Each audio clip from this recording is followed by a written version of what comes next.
শরীয়তপুরে মরিচ খেতে পড়ে থাকা একটা ককটেল বিস্ফোরণে শিশুর কবজি সমেত উড়ে গেছে। গুরুতর আহত অবস্থায় তাকে ঢাকা মেডিকেলে প্রেরণ করা হয়েছে। আবার একই দিনে ঘটনাস্থল পরিদর্শন করে আইনগত ব্যবস্থার আশ্বাস দিয়েছে সেখানকার পুলিশ।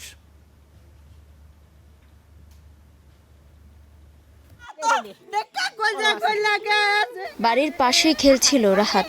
কুড়িয়ে পাওয়া ককটেল বিস্ফোরণে বিচ্ছিন্ন হয়ে গেল তার হাতের কবজি। স্বজনদের তাই এমন আহাজারি। শুক্রবার সকালে জাজিরার চরকান্দি এলাকায় বাড়ির পাশে খেলছিল 10 বছরের রাহাত মাতবর। এক পর্যায়ে মরিচ খেতে ককটেল সদৃশ বস্তু দেখতে পায় শিশুটি। পরে সেটি হাতে তুলতেই বিকট শব্দে বিস্ফোরণ।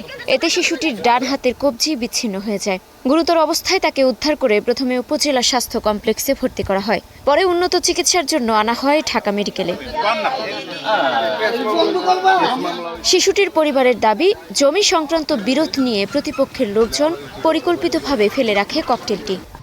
এই বম আমার শত্রু ছাড়া কেউ থিয়া জানে ভাই, আমার ও রাতি কুয়াইয়া লাইছে রে, ও আমার ভাই রে, আমার ভাই। কয়েকবারই আমি এনে বেড়া দিছি, কয়েকবারই ভাঙছি, এরকম বারবার কয়েকবারই হয়ে গেছে। মাঝে মাঝে চাষ করতে আসলে আর হুমকি ধমকি দেয়, তো খেতে আসবি না, আসলে মাঝে ফেলাইমু। এটা আগে পরে যে আমরা শুনতেছি যে এদের কিছু যে যার ছেলে ক্ষতি হয়েছে, যার নাতি ক্ষতি হয়েছে, এরা কত হলো যে আমাকে প্রতিপক্ষ এই কাজটা করছে। এদিকে ঘটনাস্থল পরিদর্শন করেছে পুলিশ, আশ্বাস দিয়েছে তদন্ত করে আইনগত ব্যবস্থা নেয়ার। তাৎক্ষণিকভাবে আমাদের এই সংবাদ পেয়ে আমরা ওকে হসপিটালে নিয়ে আসতে বলি। আমরা দ্রুত হসপিটালে যাই। হসপিটালে গিয়ে ভিকটিমের সাথে আমি কথা বলেছি, তার আত্মীয় স্বজনদের সাথেও কথা বলেছি, ঘটনাস্থলে হাজির হয়েছি, এখানেও দেখেছি। আরও বিশদভাবে তদন্ত করছি, তদন্ত করে ঘটনার বিষয়ে আইনগত ব্যবস্থা গ্রহণ করা হবে।